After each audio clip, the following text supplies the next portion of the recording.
Hello my dear all little physicist, I hope যে তোমরা প্রত্যেকেই নিজস্ব পরিবারের সাথে সুস্থ স্বাভাবিক সুরক্ষিত অবস্থায় আছো। তো আরও একটা নতুন ইন্টারেস্টিং ক্লাস নিয়ে আমি আবারও হাজির হয়েছি। আর আজকের ইলেকট্রোস্ট্যাটিক্সের ওপর 8th ক্লাস, আর এই ক্লাসে থাকছে electric field. So electric field heading লাগাও বা তড়িৎ ক্ষেত্র।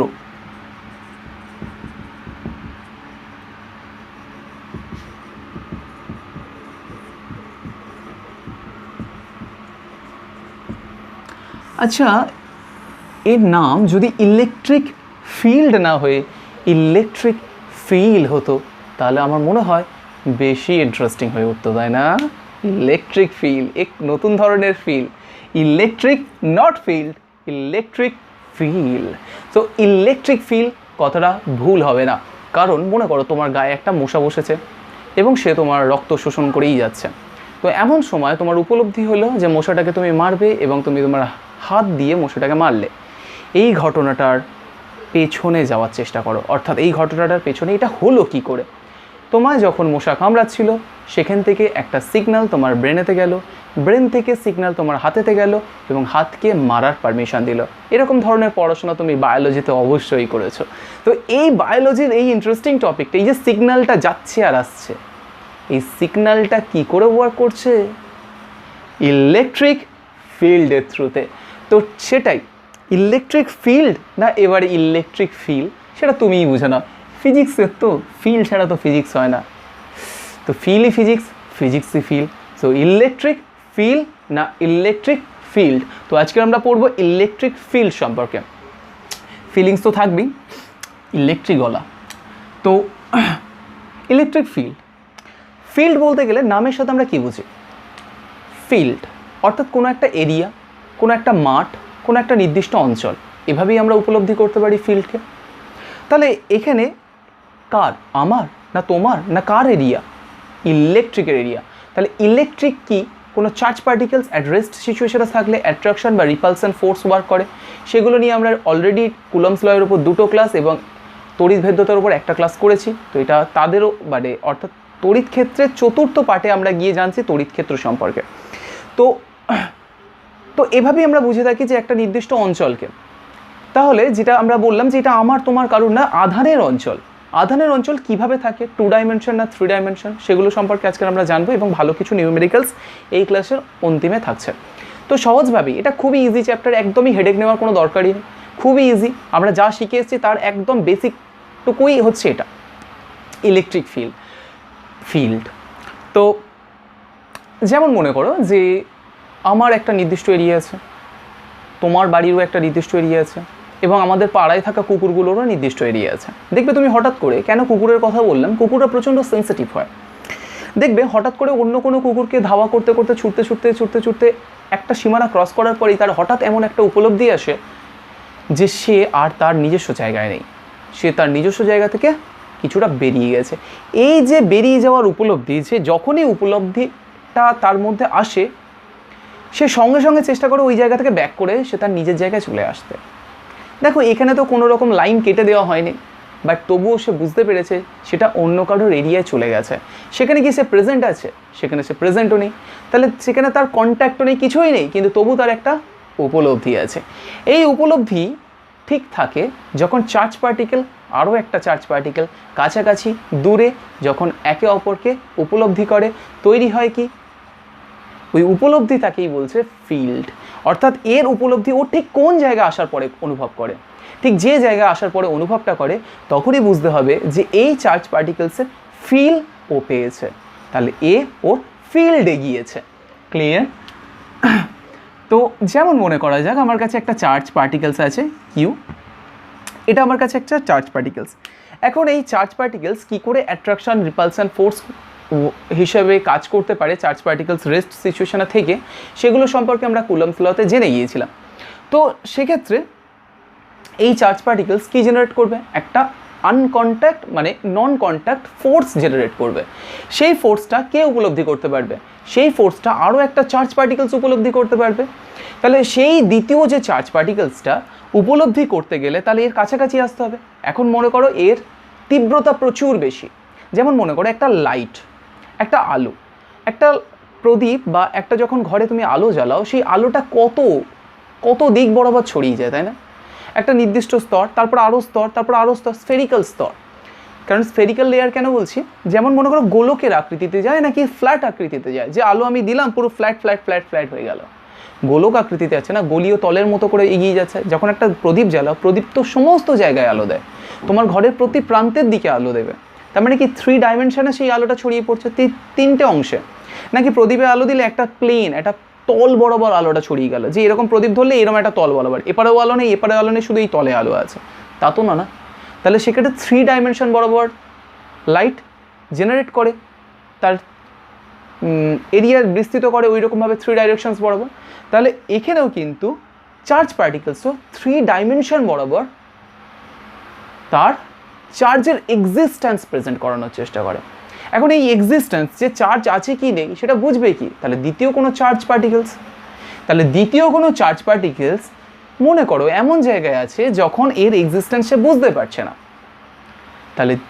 তাহলে আমরা বলতে পারি যে দ্বিতীয় চার্জ পার্টিকেলস এবং এই চার্জ পার্টিকেলসের কোনো ফিল্ডের মধ্যে নেই, কারণ দ্বিতীয় চার্জ পার্টিকেলস একে ফিলই করতে পারছে না যে এ আছে ওখানে। তাহলে এইরকমভাবে অনেক দূর থেকে মনে করো একটা চার্জ পার্টিকেলসকে আমি নিয়ে এসে এখানে বসালাম, সো ওটাকে আমি Q1 চার্জ দিলাম, চার্জ ধরে নিলাম। এখন এই Q1 চার্জ ধরে নেওয়ার দরুন এই Q চার্জ একটা বল অনুভব করলো হঠাৎ করে, বা উল্টো দিক থেকে যদি দেখি তাহলে এই Q চার্জের যে এক্সিস্ট্যান্সটা এই জায়গায় আসার পরে অনুভব করলো।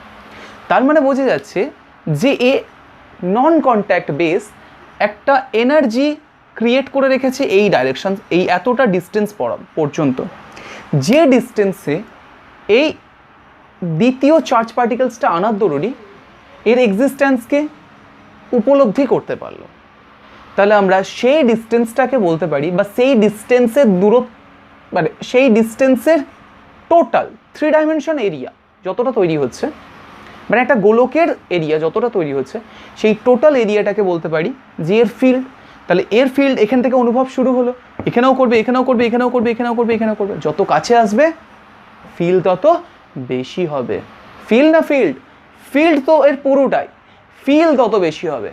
এ যদি রিপালশন করে তাহলে এই দূরত্বে যতটা রিপালশন করতো এই দূরত্ব থেকে তার চেয়ে অনেক বেশি রিপালশন করবে, কারণ দূরত্ব কমলে রিপালশন ফোর্স বেশি হয়। কুলম্বস ল থেকে এগুলো আমরা শিখে গিয়েছিলাম, তো ক্যালকুলেশন, ফোর্স ক্যালকুলেশনস ওয়াইজ। তো এইভাবেই ও যত কাছে আসতে থাকবে এর নিয়ারেস্ট, তত কি হবে? ফোর্স বাড়তে থাকবে। আর এই ফোর্স বাড়া কমা এগুলো নিয়েই তৈরি তো হয়ে আছে। অর্থাৎ কি, এ যে ফোর্স জেনারেট করে রেখে দিয়েছে, যে এনার্জি জেনারেট করে রেখে দিয়েছে যতটা দূর পর্যন্ত, সেই এনার্জির ইন্টেন্সিটি, তীব্রতা যত কাছে থাকবে তত বেশি উপলব্ধি করবে, যত দূরে থাকবে তত কম উপলব্ধি করবে। মানুষের ক্ষেত্রেও আমরা এমনই করে থাকি যে যত কাছে থাকে তত বেশি ফিলিংস, যত দূরে থাকে তত কম ফিলিংস। তো এখানেও ঠিক তাই, যে যত দূরে থাকবে তত ফিল কম থাকবে, যত কাছে থাকবে তত ফিল বেশি থাকবে। এখন যদি বলি আমি ইন্টেন্সিটির কথা, যে এর ফিল কতটা এক্স্যাক্টলি আছে সেটা কি করে মেজার করব, তাহলে দেখা যাবে যে দ্বিতীয় যে চার্জ পার্টিকেলসটা নিয়ে আসতে হচ্ছে সেই চার্জ পার্টিকেলসটাকে খুব স্মল হতে হবে, কারণ সে শুধু উপলব্ধি করতে এসছে, সে তার উপলব্ধিটা একে দিতে আসেনি। বোঝা গেল না? মানে যদি এর নিজস্ব একটা ফিল্ড জেনারেট হয়ে থাকে, সাপোজ মনে করো আমার কাছে Q1 একটা চার্জ আছে, তো এর ধরুন এরকম একটা 3 ডাইমেনশন, এটা কিন্তু 3 ডাইমেনশন ফিল্ড তৈরি করে রেখে দিয়েছে। এরকমভাবে দ্বিতীয় একটা চার্জ পার্টিকেলস Q2 সেও একটা ফিল্ড জেনারেট করছে। তো এইরকমভাবে এ যখনই এতটুকু ডিস্টেন্সে আসবে তখন এই ফিল্ডের লাস্ট স্তরটা কিছুটা এগিয়ে আসবে, সুতরাং লাস্ট স্তরটা দেখা যাবে এর ওপরে উপরিপাতিত হয়ে যাবে। অর্থাৎ একে যখন আমি নিয়ে আসছি ওর ফিল্ডটাও তো ওর সাথে সাথে যাচ্ছে। যখন তুমি প্রদীপটাকে ধরে এগিয়ে যাও, তা প্রদীপের আলোর ওই ডাইরেকশনসটা বরাবর কী হয়, পিছন দিকে আলো কমতে থাকে এবং কাছের দিকে তুমি যেদিক বরাবর যাও সেদিকে বেশ বাড়তে থাকে। ঠিক সেরকমইভাবে এই দ্বিতীয় চার্জ পার্টিকেলসটা যখন এর আরেকটু কাছে নিয়ে আসা হলো তখন এই ফিল্ডের ওপর উপরিপাতিত হলো।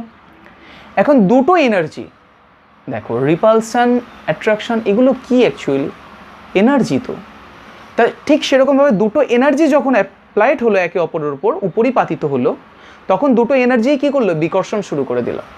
তাহলে সেই বিকর্ষণের দরুনই এরা এখান থেকে, অর্থাৎ এই Q2 চার্জটা ঠিক এই জায়গাতে আসার দরুনই এই Q1-এর এক্সিস্টেন্সকে উপলব্ধি করতে পারবে। এই যে উপলব্ধিটা এই পয়েন্ট থেকেই শুরু হয়ে গেল, কারণ এর নিজস্ব একটা ফিল্ড আছে। এ যখন এই Q2 এই পয়েন্টে যখন এলো, তখনই সেই ইলেকট্রিক ফিল্ড এই Q2 আধানের দরুন একটু এগিয়ে গিয়ে এর উপর পরিপাতিত হলো, এবং এই পয়েন্ট থেকেই ও উপলব্ধি করতে পারলো Q1 আধানটার এক্সিস্টেন্স। তাহলে সেক্ষেত্রে দূরত্ব গিয়ে মেজার করতে গেলে দেখা যাচ্ছে যে এখান থেকে এই দূরত্বেই ফিল্ড ওয়ার্ক করছে, Q1-এর ফিল্ড। কিন্তু এখানে একটা সমস্যা রয়ে গেল। কি সেই সমস্যা? কারণ এ তো এত দূরে আছে, এর ফিল্ড তো এই পর্যন্ত ছিল, কিন্তু তার সত্ত্বেও এত দূরে থাকা মানে Q2 আধান এত দূর থেকেই এর এক্সিস্টেন্সকে উপলব্ধি করতে পারলো, কারণ Q2 আধানের নিজস্ব ফিল্ডের দরুন। এখন Q2 আধান যদি এই বিন্দুতে এসে ফিল্ডটাকে অনুভব করতো, তাহলে সেটা কি বলতাম, শুধু Q1-এর ফিল্ড অনুভব করতে পারতো। আর সেটা করতে গেলে Q2-কে এই পয়েন্টে আসতে হবে। তাহলে সেটা যদি পসিবল করতে হয়, তাহলে Q2 নিজস্ব কোনো ফিল্ড থাকতে পারবে না। তো সুতরাং এই আধানটা এমন চুজ করতে হবে যার নিজস্ব কোনো ফিল্ড নেই। এখন এরকম কি করে আধান চুজ করব যার নিজস্ব কোনো ফিল্ড নেই? ম্যাথমেটিক্সের দিক থেকে এরকম আধান তো চুজ করাই পসিবল না, কিন্তু সেই আধানটা লিমিট, অর্থাৎ যাদের তোমাদের ম্যাথ আছে তারা তোমরা জানো লিমিট, যা খুব স্মল থেকে স্মলারের দিকে নিয়ে যাচ্ছে। তো ঠিক সেরকমভাবে আমরা জিরোর খুব ক্লোজেস্ট একটা চার্জ পার্টিকেলসকে অ্যাজিউম করব যার নিজস্ব কোনো ফিল্ড থাকবে না। ক্লিয়ার হয়েছে? তাহলে সেই চার্জ পার্টিকেলসটা আমরা লিখব Q0, যেটা এই বিন্দুতে আনলে তবেই এই Q1-এর এক্সিস্টেন্স বুঝতে পারে, অর্থাৎ সে উপলব্ধি করতে পারে যে আমি Q1-এর ফিল্ডেতে এন্টার করেছি বা Q1-এর ফিল্ডেতে প্রবেশ করলাম। তারপর থেকে অ্যাট্রাকশন বা রিপালশন সে তার উপর ওয়ার্ক হবে, কিন্তু সে এই উপলব্ধিটা তো করতে গেলে Q1-এর ফিল্ডে অ্যাটলিস্ট আসুক। তাহলে এখন পরীক্ষালব্ধভাবে এই Q1-এর ফিল্ড কিন্তু অসীম পর্যন্ত হয়, কিন্তু বাস্তবে এই Q1 একটা নির্দিষ্ট দূর পর্যন্তই ফিল্ড জেনারেট করে রাখে, যদিও ম্যাথমেটিক্যাল দিক থেকে আমরা অসীম দূরত্বে। তো আমরা সেই অসীম দূরত্বকেই কল্পনা করব যে অসীম দূরত্ব পর্যন্তই ফিল্ড হয়ে আছে, তারপরে অর্থাৎ অসীম দূরত্বের ঠিক একটু একটু করে যখন আমাদের নলেজেবল, দেখো অসীম আর সসীম সবটাই ডিপেন্ড করছে রিলেটিভিটির উপর, যে আমরা যেটাকে অনুমান করি যে আমাদের রেসপেক্টে অসীম, তো আমাদের রেসপেক্টে যেখানে আমরা কাউন্ট করতে পারছি না সেটা কি আমরা বলছি ইনফিনিটি। তো ওইরকম জায়গায় কোনো চার্জ পার্টিকেলস যদি Q0-কে রাখা হয়, তাহলে সে কোনো রকম Q1-এর এক্সিস্টেন্সকে উপলব্ধি করতে পারবে না। তাহলে ওর পর থেকে যখন ওকে ধীরে ধীরে ধীরে ধীরে আমরা ইনফিনিটি ডিস্টেন্সের পর থেকে যখন আনছি, তখন ও Q1-এর চার্জ পার্টিকেলসটার দরুন একটা অ্যাট্রাকশন বা রিপালশন ফোর্স উপলব্ধি করতে পারবে। এই যে ফোর্সটা উপলব্ধি করতে পারছে যেখানে আনার পরে, তাহলে ও ফিল্ডের মধ্যে এন্টার করেছে। এখন ফিল্ডের মধ্যে তো ও ওখান থেকে যেখান থেকে ফিল্ড স্টার্ট হচ্ছে, সাপোজ মনে করো যে এখান থেকে ফিল্ড স্টার্ট হচ্ছে, মানে এই পর্যন্ত, কথাটাকে কিভাবে বললে বেটার হয়, Q1 এই আধানের ফিল্ড এই পর্যন্ত গিয়ে শেষ হচ্ছে, তাহলে Q1 যখন আসছে তাহলে Q1 এই পয়েন্ট থেকেই তো ওর Q1-এর ফিল্ডকে ও স্টার্ট করছে, মানে Q1-এর ধরুন যে ফিল্ডটা জেনারেট হয়ে আছে সেই জেনারেটিং পয়েন্ট থেকেই তো স্টার্ট করছে Q0 আধানটা। তো ওই বিন্দুর কথা যদি আমরা ভাবি যে ওই বিন্দুতে একটা ফোর্স পাবে, যত কাছে আসতে থাকবে ডিস্টেন্স কী হবে, কমতে থাকবে, ফোর্স বাড়তে থাকবে, বাড়তে বাড়তে এই যে ফোর্স বাড়ছে একদম যখন ক্লোজেস্ট পয়েন্টে আসবে ফোর্স প্রচণ্ড হবে, বাড়তে বাড়তে বাড়তে বাড়তে আরও প্রচণ্ড হতে থাকবে। তাহলে অ্যাট এ পয়েন্ট আমরা দেখতে পাবো যে ফোর্স প্রচণ্ড হাই হয়ে গিয়েছে, এর যত ক্লোজেস্ট আসে যাচ্ছে। তাহলে এখান থেকে আমরা কি দেখলাম যে এর তো ফিল্ড নেই, এই Q0 আধানের তো কোনো ফিল্ড নেই। তো Q0 আধানকে আমরা নিয়ে যাচ্ছি, যেতে যেতে যেতে যেতে আমরা দেখছি যে ইন্টেন্সিটি অর্থাৎ তীব্রতা, বিকর্ষণ বলের মান প্রচণ্ড বাড়ছে, যদি এটা পজিটিভ হয়ে থাকে তাহলে বিকর্ষণ করবে। আচ্ছা একটা জিনিস, এই কিউ নট আধানটাকে, এই ছোট্ট স্মল চার্জটাকে যার ভ্যালু অ্যাপ্রক্সিমেটলি জিরোর কাছাকাছি, একে আমরা টেস্ট চার্জ বলবো, টেস্ট চার্জ। আর এটাকে আমরা সোর্স চার্জ বলবো, যার ধরুন ফিল্ড জেনারেট হয়েছে। তো এটাকে আমরা সোর্স চার্জ, এটাকে আমরা টেস্ট চার্জ বলবো। তো এইভাবে আমরা বিভিন্ন পয়েন্টে দেখতে পাচ্ছি তার উপর আকর্ষণ বা বিকর্ষণ বল বাড়ছে বা কমছে। তাহলে এই আকর্ষণ বা বিকর্ষণ বলের মান ও দিক দুটোই আছে। তাহলে সেটা আমরা কি করে ক্যালকুলেশনস করতে পারবো?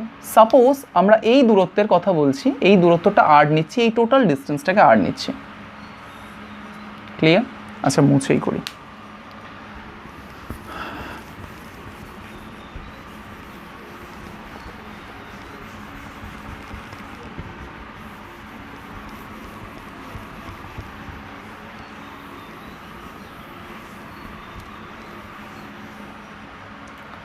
তো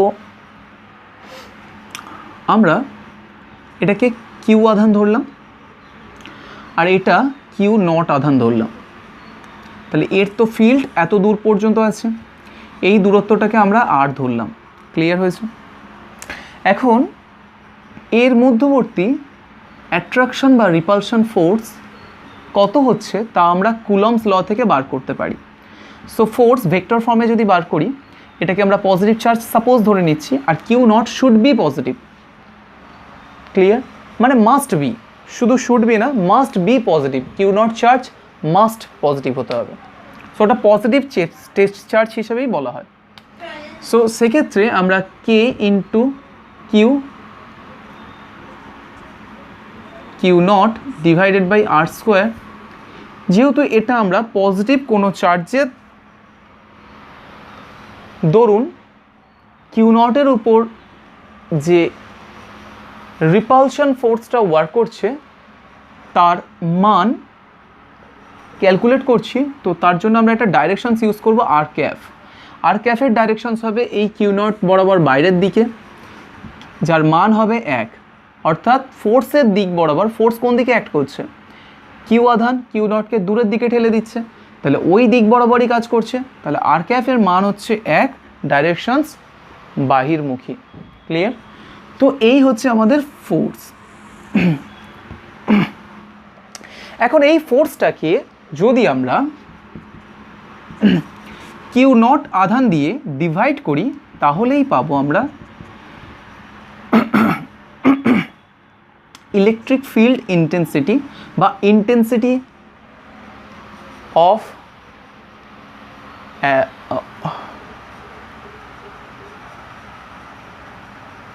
so intensity of an electric field. ওকে, তো এভাবেই আমরা ইন্টেন্সিটিটা পাবো, যেটাকে বলা হয় তীব্রতা বা প্রাবল্য। তো তড়িৎ প্রাবল্যের মান কি করে ক্যালকুলেট করব? এই ফোর্সটাকে কিউ নট চার্জের ওপর যে ফোর্সটা প্রয়োগ হচ্ছে সেই ফোর্সটাকে ডিভাইড করব কিউ নট চার্জ দিয়ে।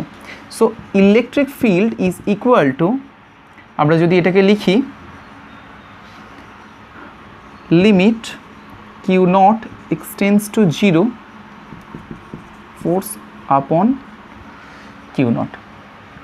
এই লিমিট সাইনটা ব্যবহার করার অর্থ হচ্ছে limit Q nought tends to 0, অর্থাৎ কিউ নট এতই স্মল যে সেটা প্রায় অ্যাপ্রোচ করছে 0-র কাছাকাছি অ্যাপ্রোচ করছে। তো এইভাবে আমরা এটাকে লিখি। বেসিক্যালি ইলেকট্রিক ফিল্ড ইন্টেন্সিটি বা ইলেকট্রিক ইন্টেন্সিটি কী কাজ দিচ্ছে তাহলে? অ্যাকচুয়ালি ইন্টেন্সিটি মানে হচ্ছে ওর যতটা তীব্রতা আছে। যেরকম তুমি যদি একটা ঘরেতে স্টোভ বা কিছু জ্বালাও, কাছাকাছি তুমি যদি হাত রাখো দেখবে প্রচুর হিট লাগছে, তাপ লাগছে। যত দূরে হাতটা রাখবে ততটা তাপের পরিমাণ কী হবে? কমতে থাকবে। এই যে ঠিক সেরকমভাবে কাছাকাছি যত রাখছো ততটা ইন্টেন্সিটি প্রচুর হাই আছে। এরও ঠিক সেরকমভাবে তাহলে এই ইন্টেন্সিটি মেজার কী করে করছি? ফোর্স দিয়ে। আর কার ফোর্স দিয়ে? এ যে ফোর্সটা ওর ওপর অ্যাপ্লাইড করেছে, কারণ ওর তো নিজস্ব কোনো ফিল্ডে নেই, ও তো এর ওপর কোনো রকম অ্যাট্রাকশন বা রিপালশন ফোর্স ওয়ার্কই করাতে পারবে না, কারণ ওর তো ফিল্ডেই নেই সেটা। তাহলে ও যে ফিল্ডটা অনুভব করছে যে বিন্দুতে, সেই বিন্দুতে ইন্টেন্সিটি ফাইন্ড করতে গেলে আমরা কি করছি, তার ফোর্স নিচ্ছি, ফোর্সকে ডিভাইড করছি ওই কিউ নট চার্জ দিয়ে। তো এটাকে বেঙ্গলি মিডিয়ামের বইতে, কিছু বইতে ডাইরেক্টলি দিয়ে দেওয়া থাকে যে একক ধনাত্মক আধানকে কোনো তড়িৎ ক্ষেত্রের কোনো বিন্দুতে নিয়ে আসলে সেই ধনাত্মক ক্ষুদ্র আধানটি বা ধনাত্মক একক আধানটি যে পরিমাণ বল অনুভব করে তাকে তড়িৎ প্রাবল্য বলে। কিন্তু এটা আমার মনে হয় প্রপারলি ডেফিনেশন না। তার কারণ হচ্ছে, যদি আমরা এটাকে কিউ নট না অ্যাজিউম করে 1 কুলম্ব অ্যাজিউম করতাম, এসআইতে যেহেতু একক ধনাত্মক আধান বলেছে, তো একক ধনাত্মক আধান যার মান 1 হতে হবে, তো 1 কুলম্ব অ্যাজিউম করতাম, তাহলে ফোর্স আসতো k into q into 1 divided by R square. কের ইউনিটগুলো এবার যদি আমরা বসাতাম, ইউনিটের কেসেতেই এই সমস্যাটা দেখা দিত। ইউনিটগুলো যদি আমরা বসাতাম, তো এখানে আমরা শুধু মান ক্যালকুলেট করছি, তাই জন্য ডাইরেকশনস বসাইনি। তো ইউনিটের ক্ষেত্রে হতো কে এর unit newton metre square coulomb to the power -2, এটার ক্ষেত্রে কুলম, এটার ক্ষেত্রে কুলম। সো দুটো, যেহেতু এটা কুলম, কিউ একটা চার্জ, 1 কুলম বা একটা চার্জ, তো কিউ চার্জের জন্য কুলম, 1 কুলম চার্জের জন্য coulomb. So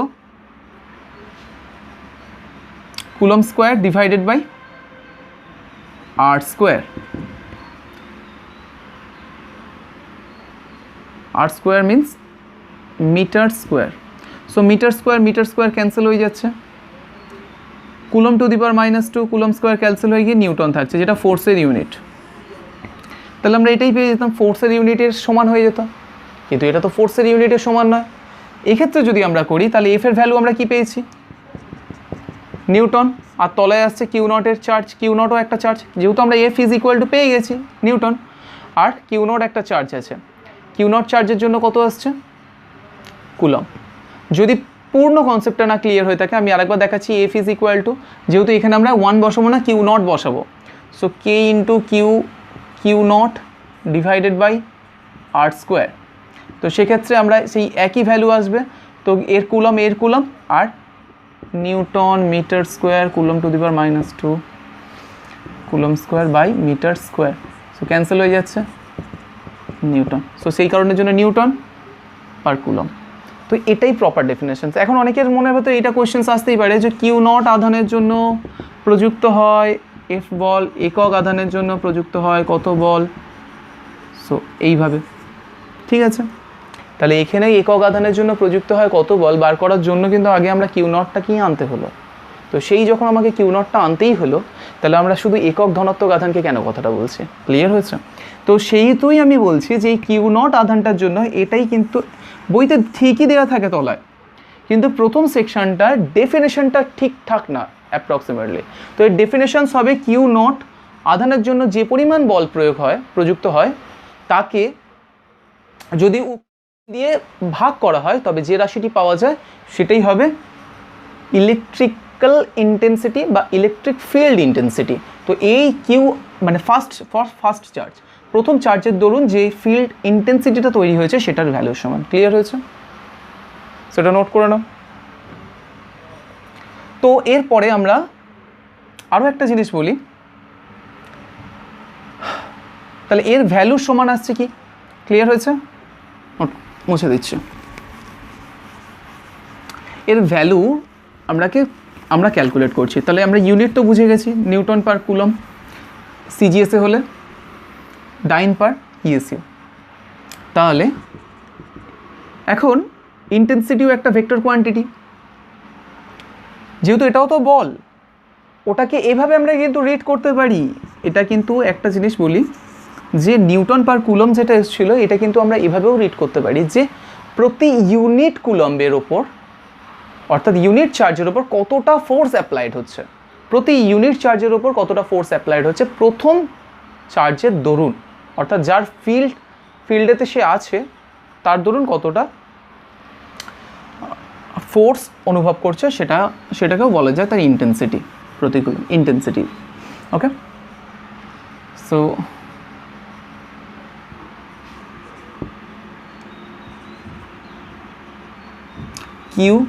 Q not divided by R square divided by Q not.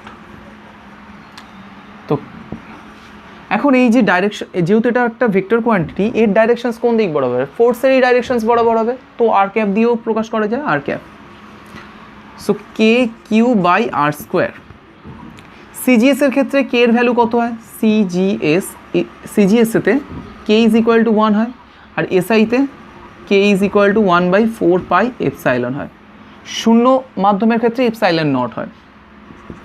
So আমরা এখানে এসআইতেই লিখি 4 পাই এপসাইলন নট, বায়ু মাধ্যমের ক্ষেত্রে কিউ আর স্কোয়ার। যে কোনো মাধ্যমের ক্ষেত্রে কিন্তু এটা শুধুমাত্র এপসাইলন হবে। তাহলে এটাই হচ্ছে কি ইলেকট্রিক ফিল্ডের, ফিল্ড ইন্টেন্সিটির ম্যাথমেটিক্যাল ফর্ম। ক্লিয়ার? তো এটা নোট করে নাও, হয়েছে? ওকে, তাহলে আমরা ইলেকট্রিক ফিল্ড ইন্টেন্সিটি তো বুঝতে পেরেছি। এখন আর কিছু বাকি রইল। আচ্ছা, ইলেকট্রিক ফিল্ড ইন্টেন্সিটি যখন একটা পয়েন্ট চার্জ, আমরা কিন্তু যেটা পড়ছি সেটা কিন্তু পয়েন্ট চার্জের জন্য, ডিস্ট্রিবিউট চার্জের জন্য, কোনো বডিতে ডিস্ট্রিবিউট চার্জ মানে চার্জ ডিস্ট্রিবিউশন দেওয়া আছে, সেই রকম বডির জন্য কিন্তু ফিল্ড জেনারেট হবে। আর সেই ফিল্ডের দরুন কত ইন্টেন্সিটি ক্রিয়েট হবে সেগুলো আমরা নেক্সট ক্লাসগুলোতে মধ্যে করব। তো আজকের আমরা যেটা পড়ছি সেটা কিন্তু পয়েন্ট চার্জের জন্য ফিল্ড, অর্থাৎ বিন্দু আধানের দরুন তড়িৎ প্রাবল্য নির্ণয়। তো সেক্ষেত্রে যদি অনেকগুলো বিন্দু আধান থাকে তাহলে আমরা কুলম্বস লয়ের মাল্টিপ্লিকেশন যখন মাল্টিপল চার্জেসের জন্য যখন আমরা কুলম্বস লয়ের অ্যাডিশনস করেছিলাম, অর্থাৎ কোনো একটা বিন্দুতে কত পরিমাণ ফোর্স অ্যাক্ট করছে সেগুলো যখন আমরা ক্যালকুলেশন করেছিলাম, এই ক্ষেত্রেও কিন্তু আমরা ওই রকমই ক্যালকুলেশন করব। কোনো একটা বিন্দুর ইন্টেন্সিটি বুঝতে গেলে আমরা এভাবেই ক্যালকুলেশনস করব। তো আমরা নিউমেরিক্যাল সেকশনে চলে যাই। সো ফার্স্ট নিউমেরিক্যালস, একটি বর্গক্ষেত্র প্রতিটি বাহুর দৈর্ঘ্য 10 সেন্টিমিটার। বর্গক্ষেত্রটির প্রতিটি শীর্ষ বিন্দুতে +20 ESU করে আধান রাখা আছে। ক্লিয়ার? কর্ণদ্বয়ের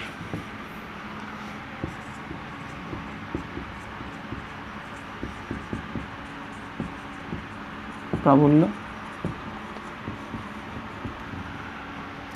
কত হবে? তো কর্ণদ্বয়ের ছেদবিন্দুতে প্রাবল্যের মান বার করতে হবে, মানে কতটা ইন্টেন্সিটি আছে। তাহলে একটা বর্গক্ষেত্র, তার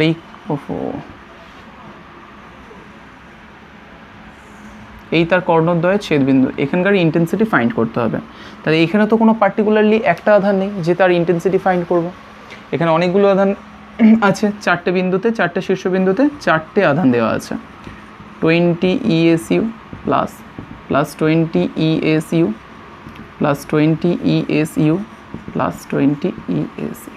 তো 4খানা শীর্ষবিন্দুতেই 4টে আধান দেওয়া আছে, তাহলে এখানে আমাকে ফাইন্ড করতে হবে। তো এবার আমরা কি করতে পারি, এখানে একটা কিউ নট চার্জ বসিয়ে দেবো, তারপরে আমরা এই আধানটার দরুন কত পরিমাণ ফোর্স অ্যাক্ট করছে সেটা বার করব। তারপরে আমরা দেখব এই আধানের দরুন কত পরিমাণে ফোর্স অ্যাক্ট করছে কোন ডাইরেকশনস বরাবর সেটা বার করব। তো প্রত্যেকটার ভেক্টর অ্যাডিশনস নিয়ে নেবো আর ফাইন্ড করে নেবো ওটা। আর প্রত্যেকটাকেই কিন্তু ফোর্স বার করার পরে কিউ নট দিয়ে আবার ডিভাইড করতে হবে। তো যেহেতু কিউ নট দিয়ে মাল্টিপ্লাই করছি আবার পরে ডিভাইড করছি, তাহলে সেক্ষেত্রে কিউ নট টার্মসটাকে বার করে দিতে পারি। ইএসইউ কোয়ান্টিটিতে আছে, তাহলে ইএসইউ কোয়ান্টিটিতে ইলেকট্রিক ইন্টেন্সিটি কত হয়, ডাইরেকশনস নেব, আর ভ্যালু থাকে কে এর ভ্যালু 1। সো একটু আগে আমরা পেয়েছি Q by R square, Q by R square, আর ডাইরেকশনস থাকবে যে ডাইরেকশনস বরাবর। তো আমরা এখানে ডাইরেকশনস বোঝানোর জন্য এ বি সি ডি ধরে নিচ্ছি, এটাকে ও বিন্দুতে ধরে নিচ্ছি যেখানে আমার কিউ নট আধানটা আছে। তো এই পয়েন্টের জন্য আমরা ইন্টেন্সিটি ফাইন্ড করব। তাহলে সেক্ষেত্রে সিজিএস ইউনিটে দেওয়া আছে, তাহলে আমরা প্রথমে দেখো এ বিন্দুতে +20 আধান আছে, যেহেতু কিউ নট পজিটিভ তাহলে এর উপরে কী করবে, বিকর্ষণ বল ওয়ার্ক করবে। তাহলে বিকর্ষণ বল কোন ডাইরেকশনস বরাবর ওয়ার্ক করবে? তাহলে এ ফিল্ডটা কার? আমি বলেছি যে এর দরুন ফিল্ড জেনারেট হচ্ছে, তাহলে একে বাইরের দিকে ঠেলার চেষ্টা করবে, তাহলে এর ডাইরেকশনস হবে বাইরেরমুখী। ক্লিয়ার? তাহলে এই যে ডাইরেকশনস হচ্ছে কোন দিক বরাবর? বাইরেরমুখী। তাহলে +20 ESU এই আধানের জন্য কী হবে? বাইরেমুখী। আবার সির জন্য এদিকে, অর্থাৎ সিও বরাবর সির ডাইরেকশনস থেকে বাইরেমুখী। আবার যদি দেখা যায় ডি থেকে ও, তাহলে ডি থেকে ও কোন ডাইরেকশনস বরাবর হবে? টানবে নাকি বিকর্ষণ করবে? বিকর্ষণ করবে, তাহলে ডি থেকে ও বাইরেমুখী। তাহলে পরপর কর্ণের 4টে অংশতে ডিভাইড হচ্ছে। এখন আমরা ফোর্সের মানগুলো ক্যালকুলেট করব। তাহলে এ ও বরাবর যে ফোর্স পড়ছে, অর্থাৎ এ বিন্দুর জন্য যে ফোর্স আসছে, তাহলে এ বিন্দুর জন্য প্রাবল্য, তাহলে এ বিন্দুর জন্য আমরা প্রাবল্য কী করে ক্যালকুলেট করব?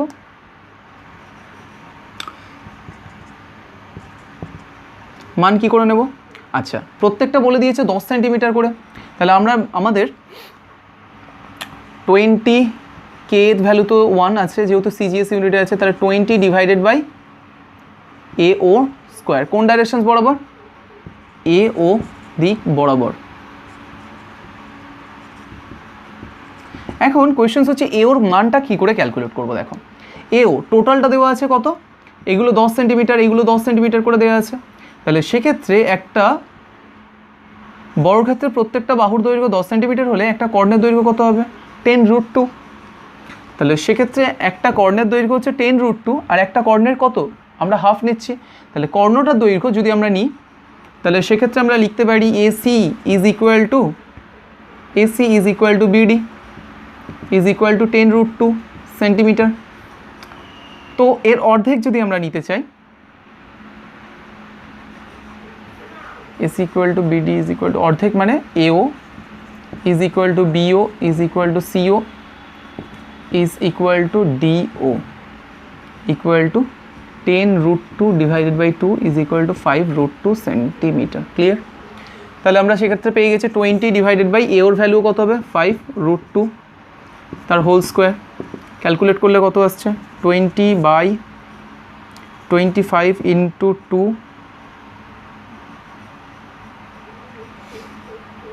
এত ডাইন পার ইএসইউ কোন ডাইরেকশনস বরাবর? এ ও ডাইরেকশনস বরাবর। প্রত্যেকটার ক্ষেত্রে মানটা একই আসবে। তাহলে সি বিন্দুর জন্য যদি আমরা নিই, আচ্ছা সি বিন্দু যার উল্টো দিকে আছে বলে আমরা সি বিন্দুটাকে ক্যালকুলেট যদি, তাহলে সি বিন্দুর জন্য প্রাবল্য, তাহলে সি বিন্দুর জন্য যদি প্রাবল্য হয়, সি বিন্দু আধানের জন্য, আধানের এ বিন্দু আধান লিখলে ভালো হবে। তাহলে সি বিন্দু আধানের জন্য প্রাবল্য কোন বিন্দুতে? প্রাবল্য ও বিন্দুতে। হ্যাঁ, লেখাটা নিজের মতো করে গুছিয়ে লিখতে হবে। তো ও বিন্দুতে, আচ্ছা আমরা এটাকে ই এ ধরলাম, এটা ই অর্থাৎ ইন্টেন্সিটি সি। মান সেই একই আসছে, যেহেতু এটাও 20 এসিও আছে, 20 ডিভাইডেড বাই ডিস্টেন্স 5√2 তার হোল স্কোয়ার ডাইন পার ইএসইউ। আচ্ছা, কোন ডাইরেকশনস বরাবর? সি থেকে ও, তাহলে সি ও দিক।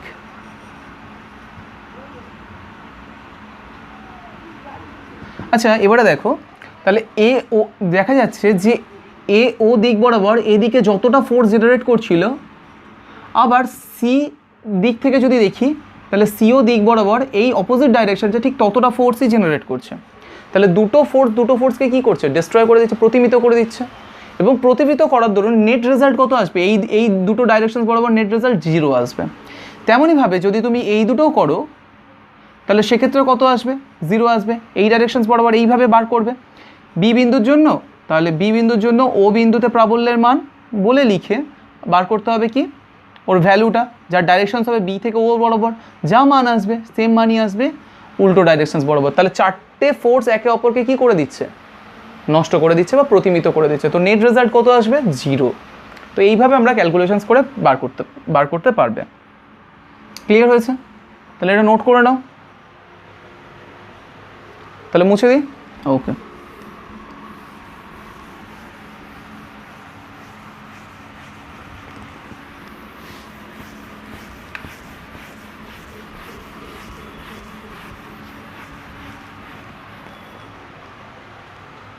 তাহলে কোয়েশ্চেন্স নাম্বার 2, মনে করো তোমার কাছে এরকম একটা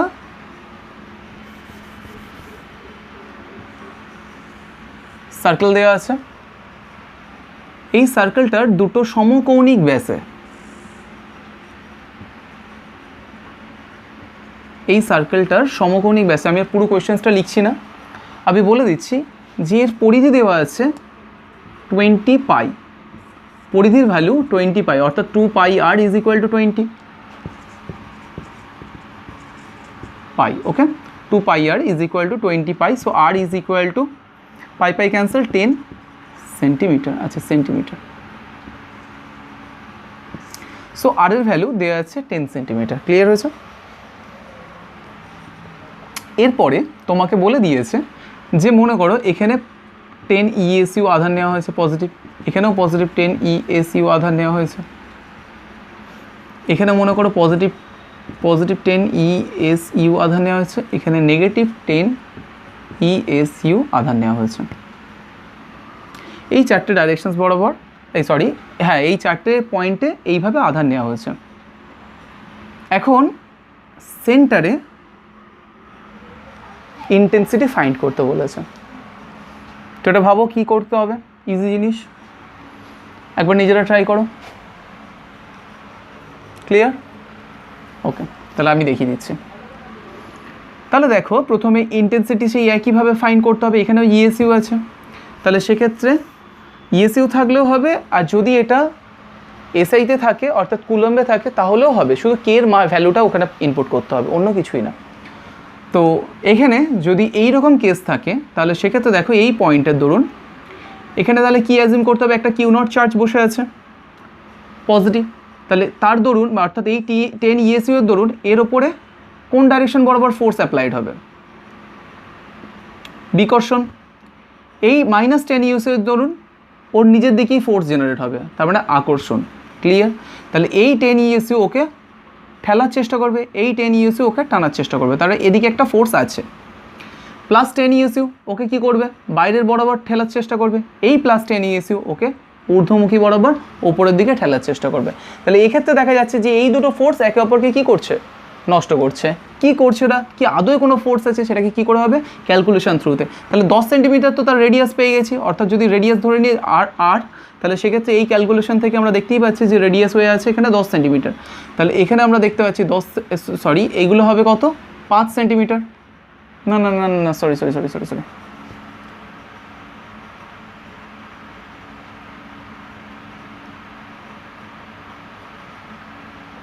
তাহলে এইগুলো হবে 10 সেন্টিমিটার করে, অর্থাৎ টোটালটা, তাহলে প্রত্যেকটা আর এর ভ্যালু হচ্ছে 10 সেন্টিমিটার।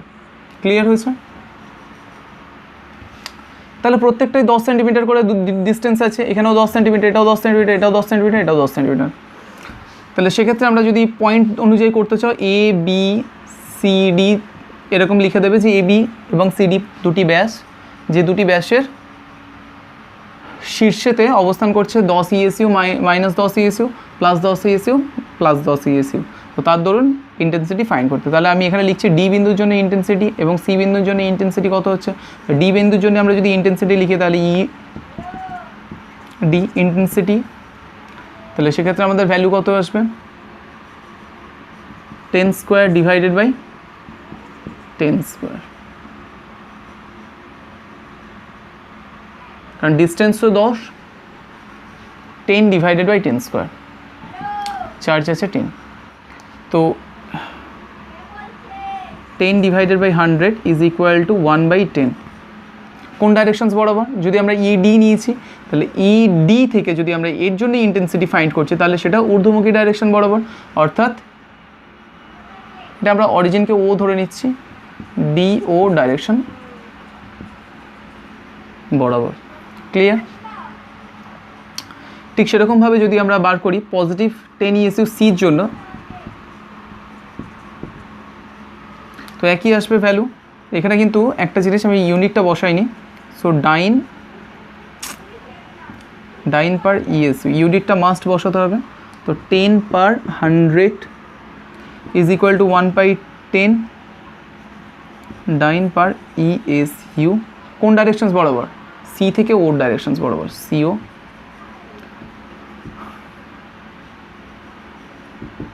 তাহলে একে অপরকে নষ্ট করে দিচ্ছে, তাহলে এদের ভেক্টর ফর্ম কত হবে, মানে এদের ভেক্টর অ্যাডিশনস নেট রেজাল্ট কত আসবে? 0।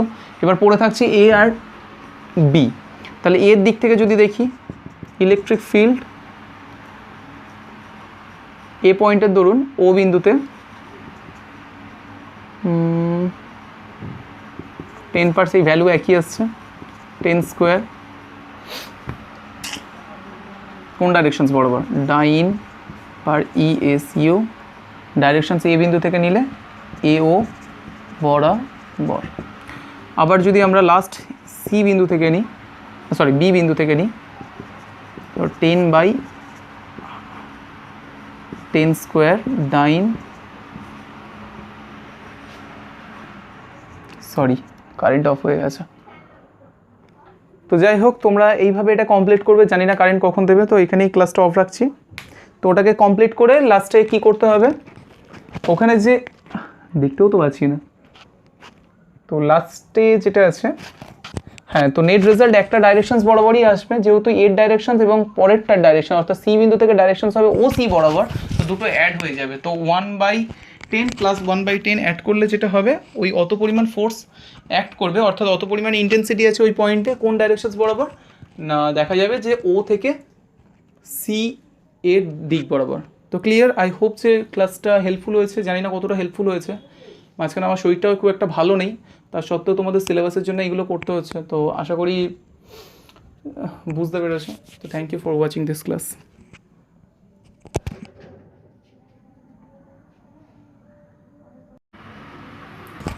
ওহো, কারেন্ট দিয়ে দিয়েছে, অসুবিধা নেই, আমি অলরেডি খুলে ফেলেছিলাম।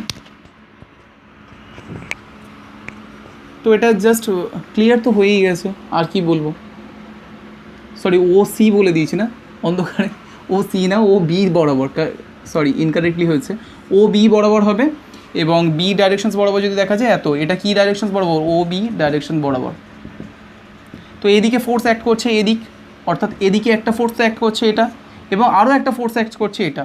তো দুটো ফোর্সের অ্যাডিশনস হবে, ডাইরেকশন যেহেতু একই আছে, ডাইরেকশন চেঞ্জ থাকলে আমরা ইউজ করতাম ভেক্টরসের, যখন কোনো অ্যাঙ্গেলস প্রেজেন্ট করে থিটা ফিটা, তো সেক্ষেত্রে আমরা কী করতে পারি, আন্ডার রুট অফ দিয়ে a² + b² + 2ab cos theta ওই ফরমেশনসে বসিয়ে দুটো ভেক্টর, এ একটা ভেক্টর, বি একটা ভেক্টর নিয়ে নিতাম। বাট এখানে তো এরকম ধরনের কিছু ক্রিয়েট হয়নি, ন্যাচারাল অবস্থাতেই দেখতে পাচ্ছি। তাহলে এটা 1/10 এই ভ্যালুটা। তো E A plus E B vector form directions একই দিকে আছে, plus 1/10 is equal to 10/2 is equal to 1/5 is equal to 0.2, তাই তো? সো 0.2 ডাইন আর ইএসইউ, ডাইরেকশনস কোন দিক বরাবর? ও বি বরাবর। সরি ওটাকে মিস্টেক করার জন্য। আই হোপ সে এটা হেল্পফুল হয়েছে। Thank you for watching.